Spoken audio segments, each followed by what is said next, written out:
Warning. May include detailed discussions of sensitive topics such as violence, death, disease, abuse, and crimes which pertain to adult and minor victims. Material intended for documentary and educational purposes only. Viewer discretion is advised. Am I under arrest? For now. I'm under arrest? Yeah, I'll explain everything, but before I explain myself to you, before we talk to each other, I need to read your rights, okay? What am I under arrest for? Well, like I said, I need to read your rights first. Obviously, the charge is robbery, okay? Yeah, I'll explain everything. I'm under arrest for robbery? You are, but let me read your rights real quick, okay? And then I'll explain it all to you. Is that okay? You let me do that real fast? All right, Jeff. Can you read with me? Just read in your head, okay? Before we ask you any questions, you must understand what your rights are. You have the right to remain silent. Anything you say can and will be used against you in the court of law. You have the right to talk to a lawyer for advice before we question you, and have him or her with you during questioning. If you cannot afford to hire a lawyer and you want one, a lawyer will be provided for you. If you decide to answer questions now without a lawyer present, you'll still have the right to stop answering questions at any time. You also have the right to stop answering at any time that you want until you talk to the lawyer. Does that make sense? You've probably heard these before, haven't you? Does that make sense? Do you understand your rights? Do you understand your rights, Jeff? Yes or no? You understand? We're getting paid more than you are, so we can sit here for a long time, man. I just need you to answer me yes or no. Do you understand your rights? Let's get through that question. Do you understand what I read you? Did you comprehend what I read you?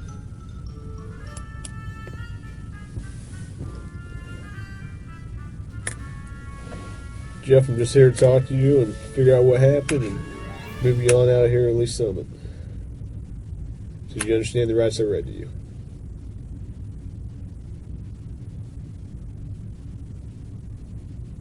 If you got something that says you didn't do this robbery, this is your chance to talk to us.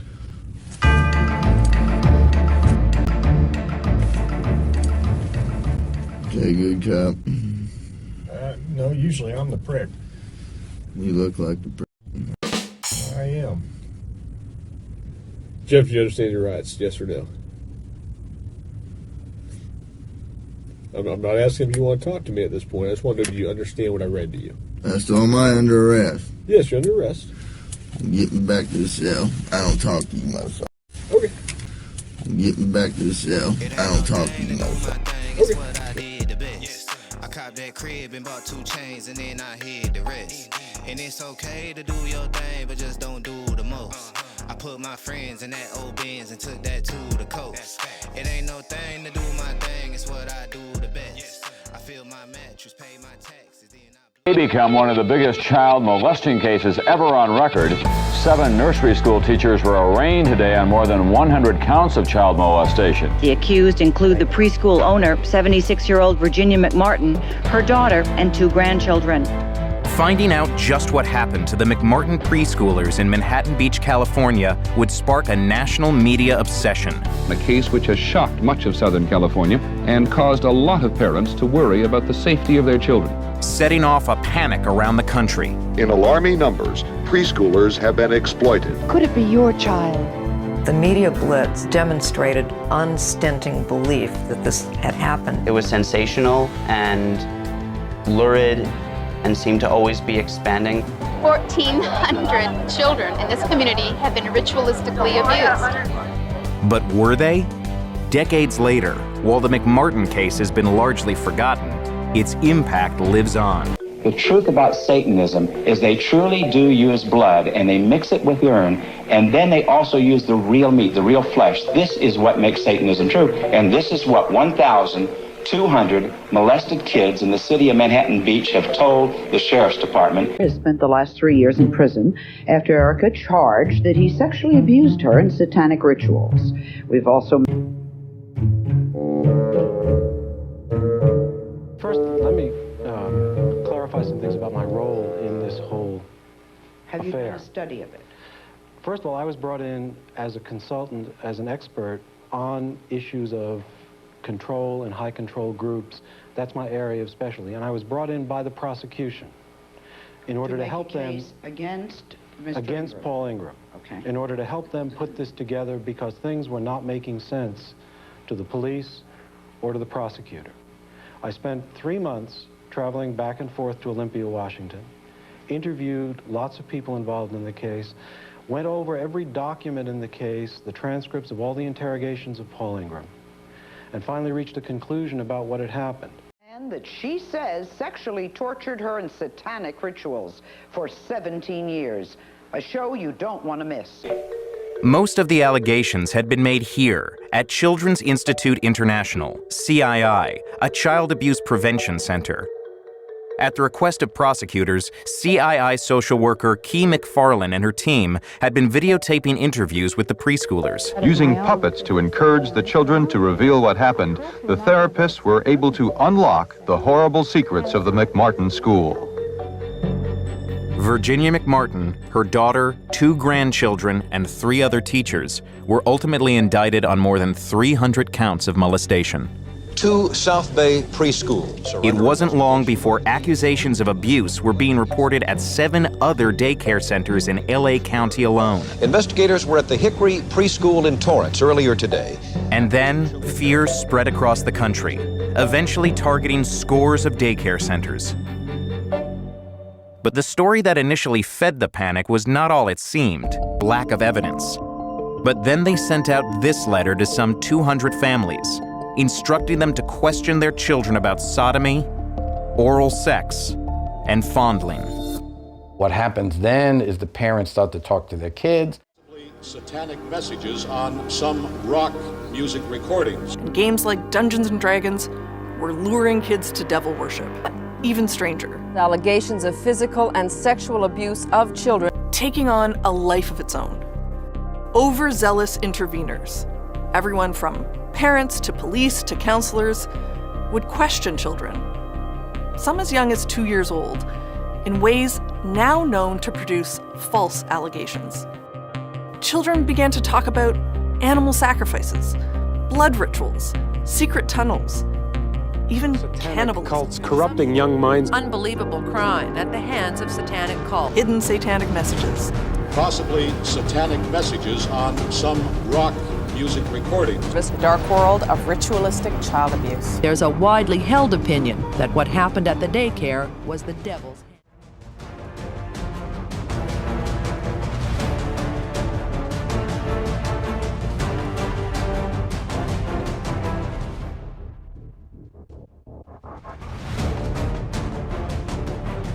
I can't see that. Okay, but just understand me. I can't see that. I don't know what else back there I may have done. Paul Ingram was a pillar of the community, veteran cop, chairman of the Republican Party, and devoted father of 4. 6 years ago, Paul Ingram's life was destroyed when he pled guilty to charges of sexual abuse, charges made by his own daughter, Erica. Erica claims that she was raped repeatedly in evil satanic rituals for 17 years by her father and his friends. Today, Paul Ingram is serving a 20-year prison sentence, but he has now come forward to say he was forced into confessing a crime that he never committed. Paul says his daughter is a psychopathic liar who fooled a judge and a jury, and Paul says he'll fight to the end to prove his innocence. Erica, who claims that her father raped her repeatedly for 17 years.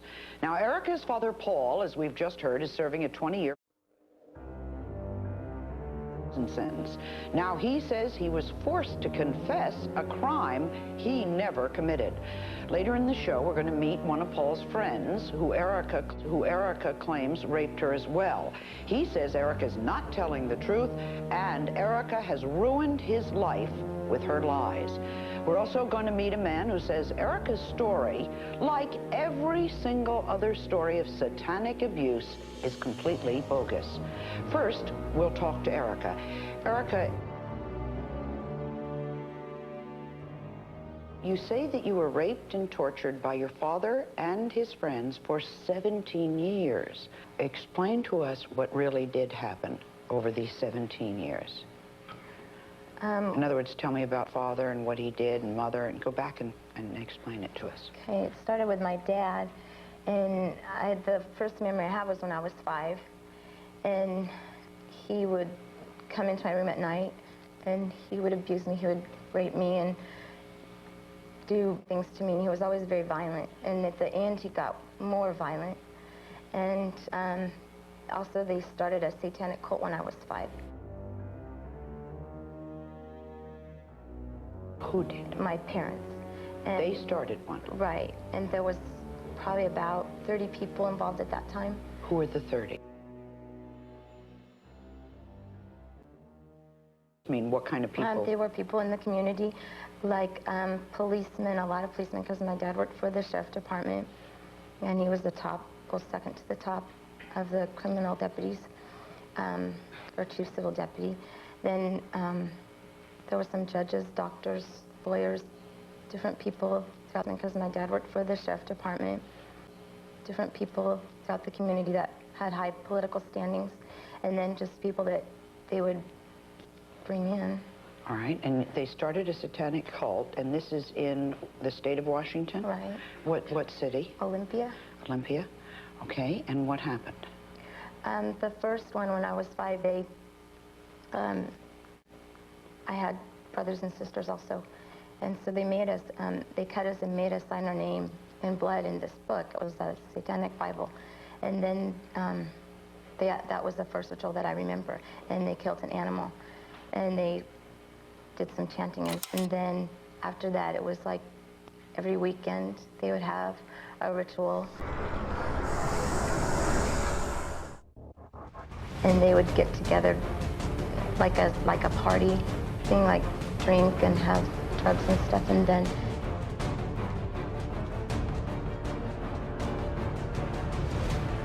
they would have a ritual, and they would get together like a party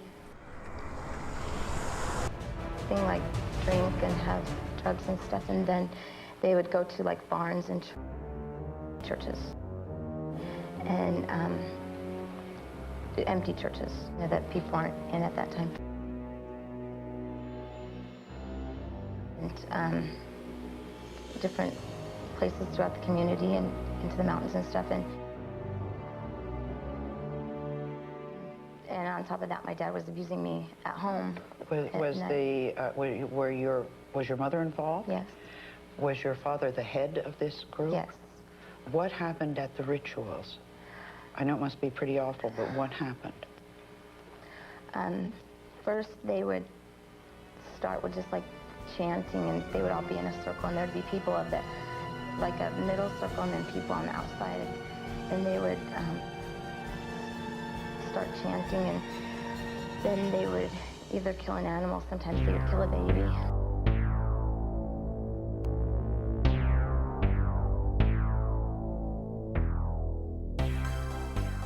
A baby? Where would they get babies? One time when I was 16, they gave me an abortion. I was 5 months pregnant. And the baby was still alive when they took it out. They put it on top of me, and then they cut it up. And then when it was dead, then people in the group ate parts of it. This is the sister of Erica's father, and the sister doesn't believe that her brother did any of that. I'm going to ask Erica if you would stay with us. Is that all right with you? Can you stay? Yes. All right. Even though you and your aunt disagree. Well, yeah, but she never knew me, so okay. That's fine. A lot of which we thought were a little too graphic even to get into. Her father is now in prison. He did plead guilty to this crime. Please meet Robin, Erica's aunt. She is Paul Ingram's sister, and she says Erica is a two-faced liar. Robin, is she lying? Most definitely. Why do you say that? Well, Erica is... I mean, you're expected to defend your brother, but something this awful? Well, no, I can't say that I would be expected to defend my brother. If I did have a brother that abused his children, I would certainly defend the children. Okay. But it's the other way around. Paul is very much the victim here. Erica is an emotionally disturbed person who will do most anything to get attention. Why do you say, has there been a history of being emotionally disturbed? Well, of course there is. Erica has been accusing men of raping her since 1983. I wouldn't do anything. I didn't have anyone to tell that would support my evidence. As soon as Erica made her allegations, Paul immediately went to the police. Immediately. There were police reports filed. Changes her story every 5 minutes. We're not even talking about Satanism. We're talking about when they made these allegations years ago. She changes her story every 5 minutes. Did your brother plead guilty? Why do you think? Well, he was overcome by a process of influence. When Paul was first arrested, his line of thinking was, because he was such a family man, and you have to remember he loves his children very much, he had a hard time believing that his children could lie. He was naive enough to believe that his children wouldn't lie. And then this pastor, John Brayton of the Church of Living Waters, he keeps reinforcing to Paul that Paul, you know, the devil is in on this. You know, the devil made you do all these horrible things. Okay, let me understand. The minister has said to your brother, you really did these things, you don't remember doing it, you're inherently evil like most men, right, and you've done all this awful stuff. So your brother said, yes, I did, and signed a confession that he did it because his church told him he did it. The church kept telling Paul that, you know, it really is available for people to do things and not remember ever having done it, okay? And then you've got this lawyer who never defends Paul. He allows Paul to be questioned at any time by the detectives, Satanism. And they printed anything that the sheriff's department released to them, anything at all. What do you say? Erica, why don't you look at me when you talk to me? Because I don't even like you. Okay. Now, come on. I mean, for one time in your life, tell the truth. I am. I told you I didn't like you and I don't want to look at you. So I don't have to. I mean, I would think when a person can't look another person in the eye, it's pretty obvious they're not telling the truth. It's pretty obvious that I don't like you. Her aunt had given her a copy of a book called Michelle Remembers, a fictional first-person account of a young girl's time in a satanic cult. Michelle Remembers had been circulating among Christian congregations all over the country for a while at that point, and it's now credited with defining what people thought of as satanic ritual abuse in the 80s. Both Erica and Julie were caught up in their own stressful interrogations, and Erica started to tell of more and more violent assaults by her father, culminating in ceremonies with infants eaten and animals sacrificed. I find it interesting that in her stories there is a consistent emphasis on abortions and the slaughter of children as the main goal of the cult. Julie, when asked if her sister's stories were true, would mostly just nod. However, when asked about the mundane details of the cult meetings, like whether the members stood or sat, all the girls could say was, they chant. And as the stories became more and more about the satanic ceremonies and less about the initial accusations of sexual assault, uncovering the satanic cult became the goal of McClanahan's investigation. It never happened. Right. So you have to remember that Erica and Julie said that they had these horrible scar-ridden bodies, that they had been burned and they had nails driven through their bodies, that they were given abortions with coat hangers. Well, when they had to submit to physical examinations, there's no scars, there's no coat hanger abortions. Erica went as far to say they gave her an abortion with a sword. Ooh. But, you know, tell us, where are the scars? I have scars all over my body. They took pictures of them at the police department when I went in. They have the pictures. They have the evidence. Yes, they do. Well, I have medical records that state that there are. And I went to a doctor in California. He said... Scars. No scars? Not. The only scar Erica has on her body is a scar from an appendix operation. You've never even looked at my body, so how do you know? Well, I'm not going to look at your body, but I know about medical records, medical reports I can read. Okay. Obviously, there's a disagreement.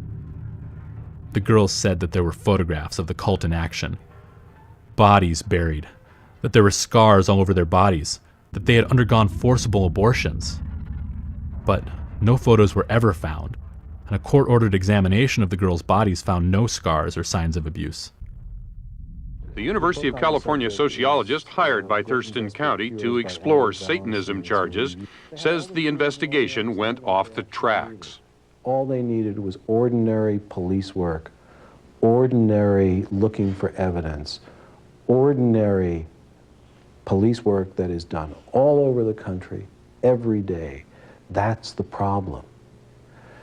In the face of no evidence, disconfirmation, they wouldn't give up. It's a fact his interrogators never found out. Paul Ingram had been successfully hypnotized as a child by his father. When Paul was, probably 10, 12 years old, I'd learned hypnotism, and so I would hypnotize the children to get better grades in school, be kind and curious, and to listen to what other people had to say, and, you know, always be helpful. Paul was real easy to hypnotize. I would tell the kids to sit back and relax, get comfortable, close their eyes, and just imagine that there'd be a nice white cloud floating overhead, just to imagine that they were riding on that cloud without a worry in the world. Paul sat in his cell, fasting for days and speaking in tongues. He later said that he would sit and close his eyes, float on a white cloud, and feel the memories coming back to him. He has spent the last 3 years in prison after Erica charged that he sexually abused her in satanic rituals. We've also...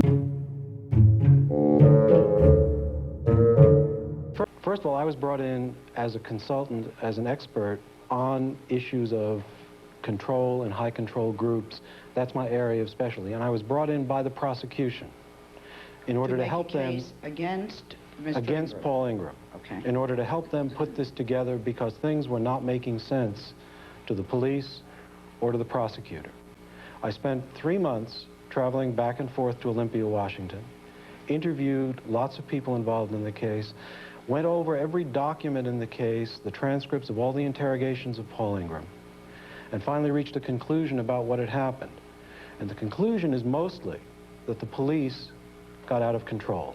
The police were That the police got out of control. In what way? That what essentially happened was the police authorities in Olympia desired to be the first police agency in America to make one of these supposed satanic ritual abuse cases. And the police department wanted to be the first one to put somebody in jail, and so the police got out of hand and they went crazy with the case, and that's why Paul Ingram is in jail right now. I think that's a little simplifying it a bit too much to say they went crazy with the case is extreme.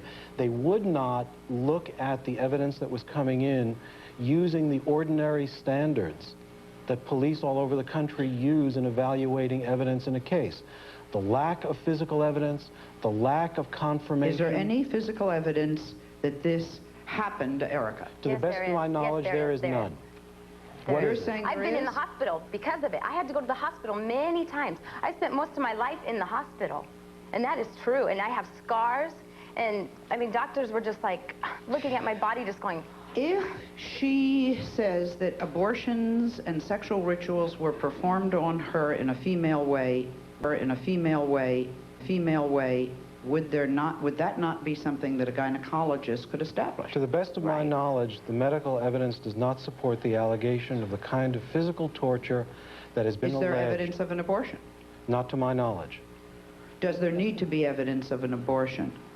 As I understand it, the abortion was of a near-term fetus that was sufficiently well developed that it could scream before it was supposedly killed. And that abortion was supposedly done with a coat hanger.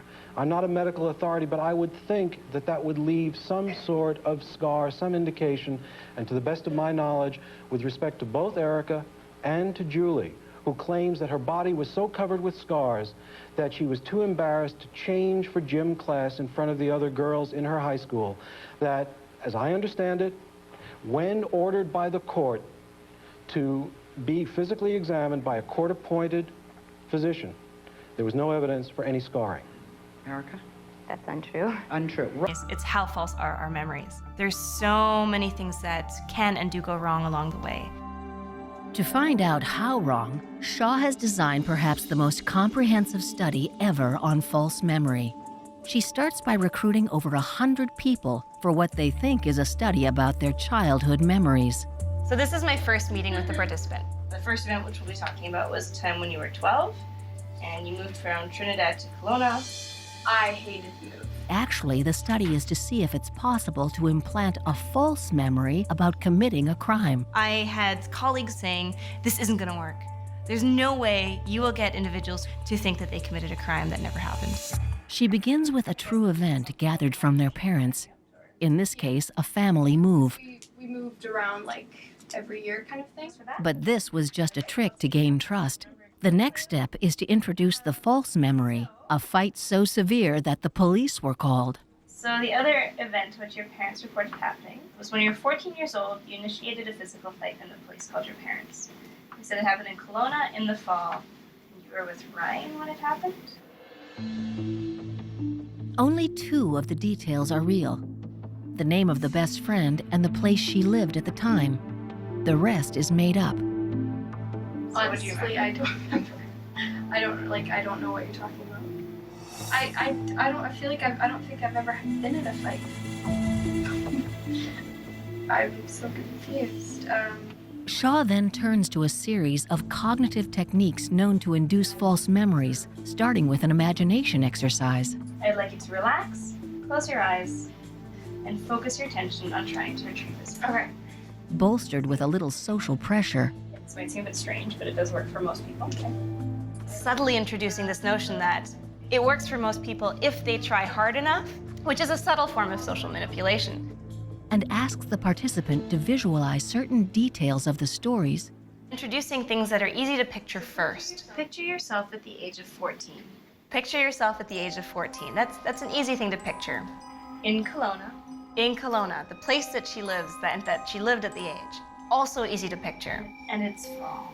It's fall. Everybody can picture fall. And you were with Ryan when it happened. When people imagine events that might have occurred in their past, we know that that's a potent way of creating false memory. After giving the memory a week to set, she brings the participant back. Okay, so welcome back. And so by the time we get to interview number 2, we're seeing a different story. Remember, like a verbal fight, and maybe I seems so unlike, but maybe I pushed for something. Good, okay.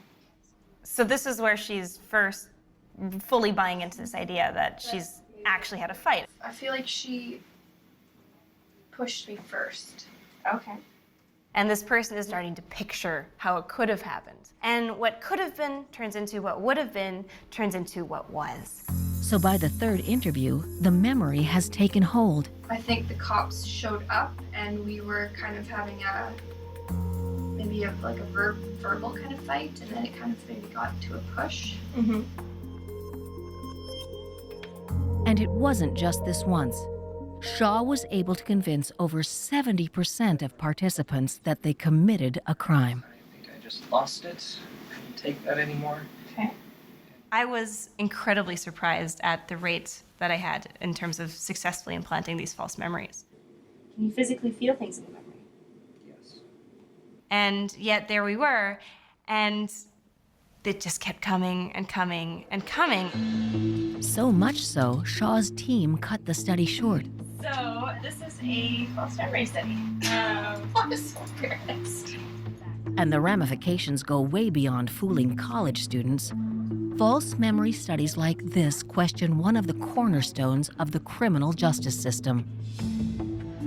In those hundreds of cases where DNA testing has proven that these individuals were wrongly convicted, about 3/4 of the time, the convictions were based on faulty eyewitness testimony. We've been talking with Erica Ingram, whose father is in prison after pleading guilty, being the first person, I guess, in the country to plead guilty to sexually abusing Erica in satanic rituals. All right, I want to go back to Dr. Offshee. I think this is very important because he's the person who knows almost all of the sides and has made a study over how long, Dr. Offshee, of this case? Several years now. Several years. Have you talked to Paul Ingram? Have you interviewed him? Yes, I have. This man confessed that he did this. He confessed to participating in the sexual abuse of his children when they were about age 4 and 5. Those were the initial confessions. That is, in fact, what he is in jail for. It's sexual abuse, not the satanic part. That's not true. He didn't confess to just that. He had pages and pages of this book that's full of information that he confessed way before I even said hardly anything. He already confessed all this stuff, saying that he did it. Did you interview him? I interviewed Mr. Ingram. Why would he confess if he didn't do it? Mr. Ingram was exposed to a modern American police interrogation. One of my areas of specialty is the analysis of police interrogation. When I was called into this case, it was because of other work that I've done on social structure and organization in violent cult groups. What the police did not know, because I'm also an expert on interrogation, I went over the transcripts. Mr. Ingram's interrogation was incredible. It was so incredible that I decided to run an experiment without half trying, merely by suggesting to him that certain events had occurred. Within 24 hours, he produced a 3-page written confession to events that I had invented the day before and I verified had never occurred. So you were able to make up an event. Isn't it true you're wearing a purple tie and he confessed? No, isn't it true that at one point you did this and that to your 2 children? Within 24 hours, he produced for me a 3-page written confession with details of what he said to them, what they supposedly said to him, to an event that I had made up for the purpose of running this experiment. Way before this man came on, you know, the experiment or whatever, my dad had already confessed. Before he even came on, he had already confessed to all these things. Meet Jim Raby. Did I pronounce your name correctly? Raby. Raby, thank you. He worked on the police force with Erica's father. He was also one of the poker buddies. He has spent 68 days in prison because Erica says he raped her. He says even though he is innocent, his life and that of his family's has been permanently damaged. During one interrogation, he said that he saw tombstones in his mind's eye.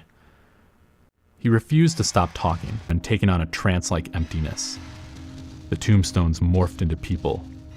He saw a person on his right wearing a red robe with a painted face and a helmet of cloth.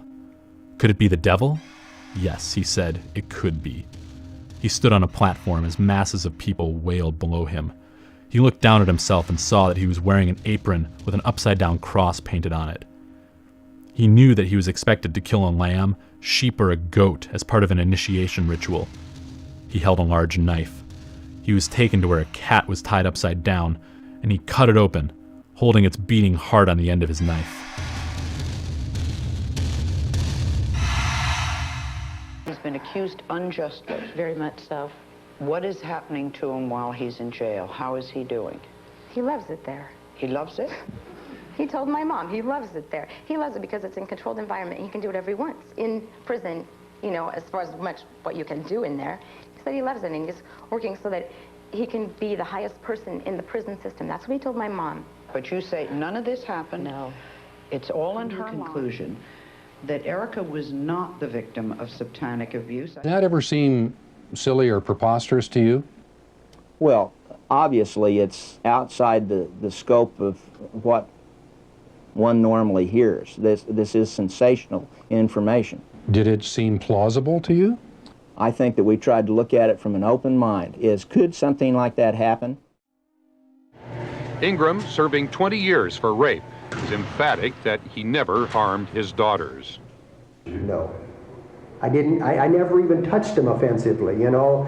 I wouldn't do that kind of thing. But the events, were they prompting you? Sure they did. They told me, well, Julie said this happened, or Erica said this happened, and then they would ask, well, what happened? And if they hadn't provided detail, I would say something, well, when my wife and I make love, we do this. And so pretty soon, we rehearsed this thing several times. That's exactly what happened. We rehearsed it, and then at about 1 or 2 o'clock in the afternoon, they turned the tape recorder on.